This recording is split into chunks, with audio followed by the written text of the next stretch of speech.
नमस्कार। क्या आप जानते हैं कि भगवान विष्णु का एक ऐसा अवतार भी हुआ था जो अपने क्रोध के लिए जाने जाते थे? एक ऐसे योद्धा जिन्होंने धर्म की स्थापना के लिए पूरी पृथ्वी को हिलाकर रख दिया था।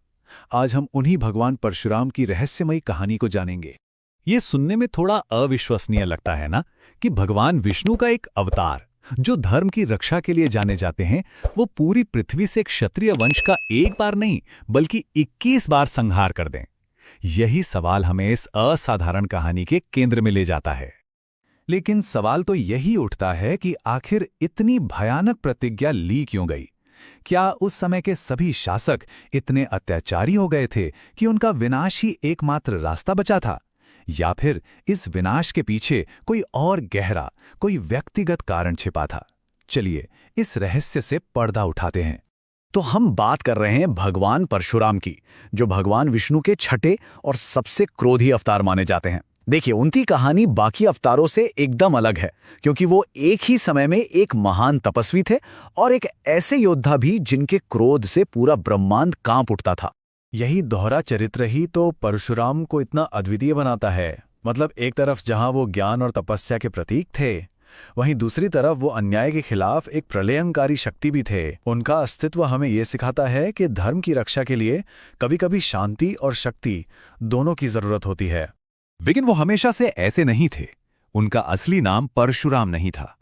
तो फिर एक साधारण बालक राम ब्रह्मांड के सबसे शक्तिशाली योद्धाओं में से एक यानी परशुराम कैसे बना? ये सफर त्याग और तपस्या का है। उनका जन्म महर्षि जमदग्नि और माता रेणुका के पुत्र के रूप में हुआ था और उनका नाम रखा गया था राम। उनका बचपन एक बहुत ही शांत और पवित्र आश्रम में बीता, जो एक असाधारण और तूफानी भविष्य की नींव रख रहा था। तो हुआ ये कि उनका परिवर्तन भगवान शिव की कठोर तपस्या से शुरू हुआ। उनकी अटूट भक्ति से खुश होकर भगवान शिव ने उन्हें अपना दिव्य अस्त्र परशु दिया और उन्हें युद्ध की कला में पारंगत किया, और इसी दिव्य परशु के कारण राम परशुराम के नाम से जाने गए। लेकिन परशुराम का ये जो क्रोध था वो बेवजह नहीं था। ये उस समय की उपज थी जब पृथ्वी पर शासकों का अहंकार अपने चरम पर था और धर्म का पतन हो रहा था। और इस पूरे संघर्ष की चिंगारी एक दिव्य गाय से भड़की। ये कहानी असल में दो ध्रुवों के टकराव की है।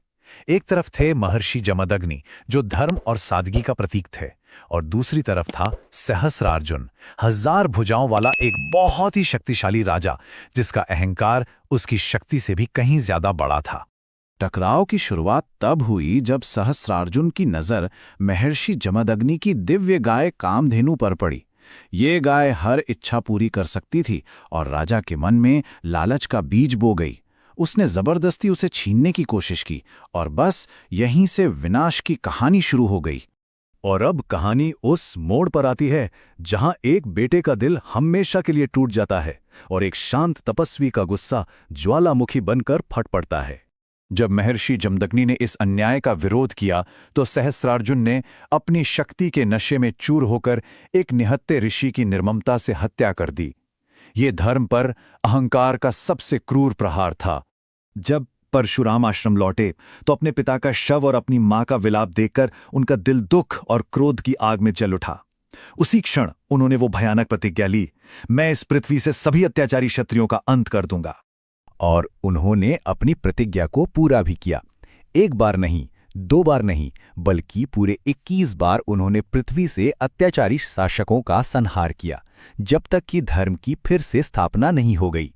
ये संख्या उनके अटूट संकल्प का प्रमाण है।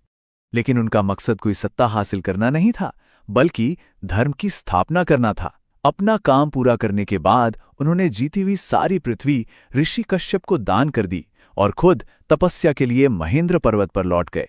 ये उनके महान त्याग का प्रतीक है। पर परशुराम की कहानी सिर्फ विनाश की नहीं है, बल्कि ये निर्माण की भी है।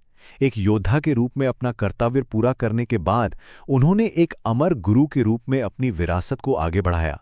परशुराम चिरंजीवी हैं, यानी वो आज भी जीवित माने जाते हैं। उनका प्रभाव महाभारत में भी साफ देखा जा सकता है, जहां उन्होंने भीष्म, द्रोणाचार्य और कर्ण जैसे महान योद्धाओं को प्रशिक्षित किया और इस तरह आने वाले युग के इतिहास को एक नई दिशा दी। तो परशुराम की कहानी हमें कुछ बहुत गहरी बातें सिखाती है। ये हमें दिखाती है कि कैसे अहंकार हमेशा विनाश की ओर ले जाता है और कैसे अन्याय के खिलाफ खड़ा होना ही सच्चा धर्म है। ये हमें याद दिलाती है कि शक्ति का असली मकसद रक्षा करना है, विनाश करना नहीं। परशुराम की कहानी क्रोध और न्याय के बीच की एक बहुत ही महीन रेखा को दिखाती है।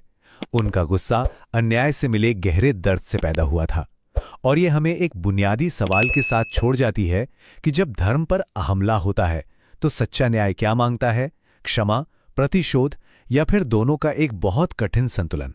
इस पर विचार जरूर कीजिएगा।